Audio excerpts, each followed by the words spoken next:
अस्सलाम वालेकुम जी। आवाज़ आ रही है? ज़्यादा करीब करने की ज़रूरत तो नहीं है।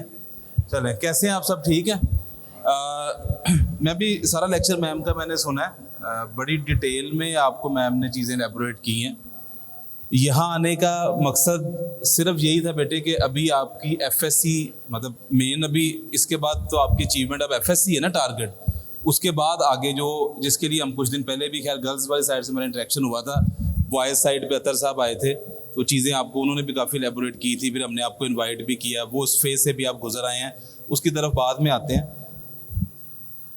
लेक्चर में मैम का सुन रहा था, बड़ी डिटेल में चीज़ें मैम ने आपको बताई हैं। अभी मैं बैठा ना, अभी ये सोच रहा था कि मैं आपसे ये पूछूं, आपको पता है पोजीशन होल्डर्स या टॉप 10 टॉप 20 स्टूडेंट्स कौन से होते हैं?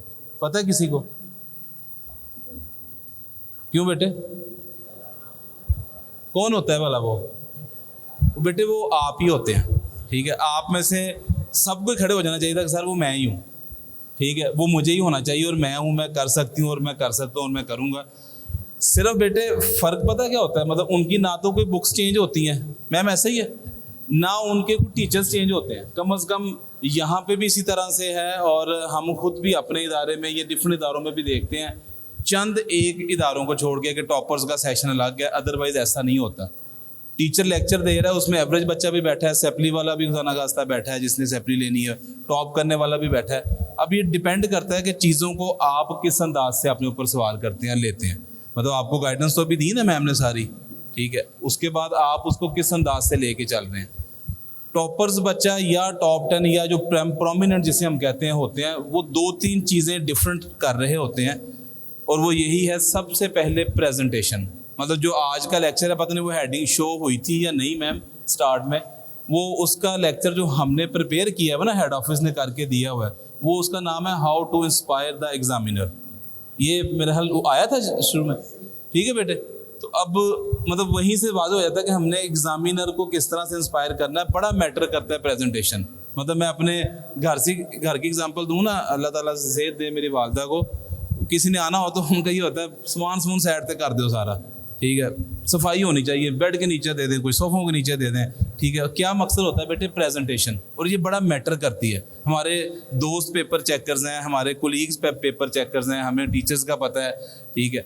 जिसका पेपर मतलब आपने एक पेपर किया है, ठीक है, आपने अच्छी प्रेजेंटेशन नहीं दी तो आपके पेपर को पकड़ते ही, चूँकि उसको आपसे कोई कंसर्न नहीं है, यहाँ के आपके टीचर्स को पता होगा कि ये हमारी बड़ी पढ़ने वाली बेटी है, किसी वजह से इसने मार्जिन लाइन नहीं लगाई, ठीक है। आपके टीचर्स को भी पता है जो आपको पढ़ा रहे हैं, जी बच्चे पढ़ते हैं, मेहनत करते हैं, चलें कोई नहीं, खैर है, मार्जिन लाइन नहीं लगाई, देख लेते हैं, हेडिंग नहीं लगाई, खैर है, उससे बेटे कोई कंसर्न नहीं है, ठीक है। आपकी ज़ात से सॉरी टू से, उसमें अगर 100 एग्जामिनर्स बैठे हैं ना, सॉरी आप में से भी अगर कोई पेपर चेकर है, तो उसमें से कोई 80 के करीब ऐसे होते हैं जिन्हें इससे कंसर्न होता है कि कितने नंबर ऑफ पेपर चेक करने हैं, कितने के पैसे बनने हैं, कितना का टाइम सेव करना है, और ये सारी चीज़ें, ये बड़ा मैटर करता है हमारे सॉरी टू से एजुकेशन सिस्टम में, जो मैं बोर्ड की बात कर रहा हूँ। तो बेटे वहाँ पे डिपेंड करता है, जो मैंने फिर वही बात बता रहा हूँ कि जो टॉपर्स बच्चे होते हैं, 2-3 चीज़ें, एक तो उनकी प्रेजेंटेशन, हम इस पर बड़ा फोकस करते हैं। अभी किप्स में रिवीजन एंड टेस्ट सेशन चल रहा है, आपको पता है टेस्ट के टाइम पे 600 स्टूडेंट बैठा होता है, और क्लासेस के दौरान शायद 150 भी नहीं होता, पेपर दे के चले जाते हैं। और जो हेड ऑफिस की टीम विजिट्स कर रही होती है, मैम को अंदाज़ा है, उस टीम में मैम भी शामिल है, ठीक है। और सी साहब खुद भी, यानी जिसकी कोई 140-50 के करीब ब्रांचेस हैं, वो विजिट्स कर रहे होते हैं। क्या देख रहे होते हैं आके कि पेपर प्रेजेंटेशन ठीक है बच्चों की, मार्जिन लाइन लगाई हुई है कि नहीं, बच्चे के का टेस्ट का टाइम 1 घंटा 20 मिनट है, 40 मिनट गुजर चुके हैं, क्या उसने इतना मटेरियल लिखा भी है वहाँ पे कि 40 मिनट में ये ना हो कि एंड पे टाइम शॉर्ट हो जाए और जनाब उसकी राइटिंग स्पीड इंप्रूव नहीं हुई अभी तक। तो ये 2-3 चीज़ें, आपकी प्रेजेंटेशन, राइटिंग स्पीड, उसके बाद आपका मटेरियल, जो मैम ने भी लास्ट में तकरीबन बताया कि कितना का मटेरियल किस क्वेश्चन के अगेंस्ट लिखना चाहिए, यानी टू द पॉइंट, ठीक है। पेपर प्रेजेंटेशन आपने शुरू की कि जी सर ने कहा था पेपर प्रेजेंटेशन बड़ी अच्छी होनी चाहिए, अब ऐसी की तैसी पेपर की, आहिस्ता आहिस्ता लिखना शुरू किया, पता चला कि जी आधे से ज़्यादा टाइम गुजर गया और पेपर भी माशाल्लाह भी आधे से ज़्यादा ही रहता है, ठीक है। तो ऐसा नहीं होना चाहिए। फिर क्या होगा, फिर एंड पे आप पेपर कंप्लीट करने के लिए या तो स्किप करेंगे उसके अंदर से कोई मटेरियल जो आंसर्स हैं, या आप उसको स्पीड इस तरह से मारेंगे कि वो शुरू वाले में अगर कुछ 2 नंबर ज़्यादा मिल गए हैं क्वेश्चन में तो एंड वाले में वहीं पे कसर निकल आएगी, आप जहाँ थे वहीं पे खड़े हैं। ठीक है, ये होता है। और ये बातें हम नहीं कर रहे, ठीक है, जब हमने पेपर्स दिए थे आपकी एज में हमें तो उस वक्त पता ही नहीं था। ये बातें मैं शेयर कर रहा हूँ उन स्टूडेंट्स की जो इम्प्रूव कर रहे होते हैं हमारे पास दोबारा आके, या जो एक्सपीरियंस अपना शेयर कर रहे होते हैं, या जो पेपर चेकर्स हैं वो बता रहे होते हैं। सो बेटे आपकी प्रेजेंटेशन बड़ी अच्छी होनी चाहिए जिस तरह से मैम ने गाइड की है। ठीक है, उसके बाद आप की राइटिंग स्पीड, यानी ये बड़ा मैटर करता है। मैं अगर बुक खोल के आपके सामने रख देता हूँ कि बेटे आप आज चीटिंग करके कर लें पेपर, और अगर किसी की राइटिंग स्पीड ही उस तरह से नहीं है कि जितना आंसर फ़र्ज़ करें ऐसे ही लिखना है, वो हमने जी 8 पेजेस का लिखना है, ठीक है, बच्चे के हाथ दुखना शुरू हो जाते हैं 4 सफ़े लिख के, तो बेटे वो वहाँ पे क्या करेगा। यानी बुक ओपन करने की मैंने एग्जांपल दी है। इससे मुराद मैं ये लेता हूँ कि एक स्टूडेंट ने पूरी किताब अपने ज़हन में नक्श कर ली है, पढ़ ली है, तवज्जो से हिफ्ज़ कर ली है, उसके बावजूद वो वहाँ पे उस गिवन टाइम में उसको प्रेजेंट ही नहीं कर पाया पेज पे, शीट पे, बेटे उसका भी कोई फ़ायदा नहीं। ठीक है, तो उसका तरीक़ेकार छोटा सा सजेस्ट वैसे हम ये करते होते हैं कि आप संडे वाले दिन एक प्रैक्टिस किया करें। जिनको इशू, जिनको नहीं है इट्स ओके फाइन, कि मतलब आप एक पैराग्राफ लें उर्दू का या इंग्लिश का जिसमें भी आपको राइटिंग का इशू है, उसको लिखें उससे कि जिस तरह से आप चाहते हैं कि ये मेरी सबसे अच्छी राइटिंग है, मैंने इस तरह से प्रेजेंट करना है पेपर पे, बोर्ड में, उसको आप लिखें। स्टॉप वॉच या टाइमर ऑन कर लें मोबाइल पे, घड़ी पे अदरवाइज़, ठीक है, उसको आप देखें कि मैंने ये 1.5 मिनट में लिखा है। ठीक है, पूरा पेज लेने चलें, 2 मिनट में लिखा है, 3 मिनट में, ये इतने में नहीं होना चाहिए। आप उसको 8 से 9 दफ़ा लिखें। होना ये चाहिए कि वो उसकी जो प्रेजेंटेशन है वो वही रहनी चाहिए जो पहली दफ़ा लिखा है, और टाइम हर दफ़ा आपका कम होना चाहिए। ये होता है आपकी राइटिंग स्पीड इम्प्रूव इससे। ठीक है, तो तीसरा फिर वही आता है कि क्वेश्चन का जो आंसर है, यानी शॉर्ट क्वेश्चन में अक्सर स्टूडेंट्स ये करते हैं, वो उन्हें ये लगता है कि शायद ज़्यादा लिखने से ज़्यादा नंबर मिलेंगे, जबकि मेरे जैसा एग्जामिनर हो तो वो ये सोचेगा कि बोंगियाँ मार रहा है कोई बच्चा। सॉरी, मैं स्टूडेंट की बात कर रहा हूँ। ठीक है, कि मतलब मैंने उससे कोई क्वेश्चन पूछा और वो शॉर्ट क्वेश्चन, शॉर्ट आंसर का मतलब ये है कि वो उसका मुझे टू द पॉइंट आंसर चाहिए, मैं उसकी पहले तमहीद ही बांधी जा रहा हूँ। ठीक है, और मैंने जो चेक करने वाला उससे पहले 2 लाइनें पढ़ी, उसने कहा नहीं ये इररेलेवेंट है, जबकि उसका एग्जैक्ट रेलिवेंट आंसर आपने कुछ 6वीं 7वीं लाइन में दिया होता है। ठीक है, तो उसको इतनी ज़रूरत ही नहीं है। उसके लिए जितना का आपके टीचर्स आपको गाइड करते हैं उतना मटेरियल बेटे होना चाहिए। ठीक है, और ये कुछ चीज़ें मैं चाह रहा था कि आपके साथ मैं शेयर करूं। लास्ट में मैं फिर वही कहूँगा बेटे, अभी पूरा फोकस FSC पे।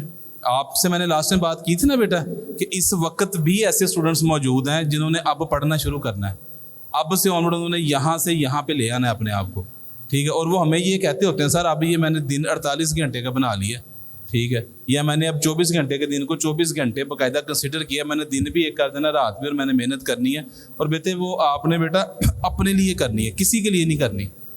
ठीक है, इदारे के लिए भी करनी है, लेकिन अदरवाइज़ उसका अल्टीमेटली आपसे पहले जो यहाँ से पढ़ के चले गए हैं, किसी अच्छी जगह पे प्लेस हो गए हैं, अच्छी जगह पे वो पढ़ रहे हैं, अच्छी जगह से वो पास आउट होंगे, अच्छी जगह जॉब होगी, तो बेटे वो आप थोड़ा इमेजिन करें 1 मिनट के लिए कि उनका वो स्टेटस या उनका स्टैंडर्ड क्या हो गया होगा। उनके बहन भाई भी उनको देख के इंस्पायर होंगे। ठीक है, वो अगर अच्छी जगह पढ़ गए हैं, वो अपने पेरेंट्स को भी अच्छी जगह पे अपने साथ में, मतलब वो पूरा एक उनका सर्कल ही चेंज हो जाएगा।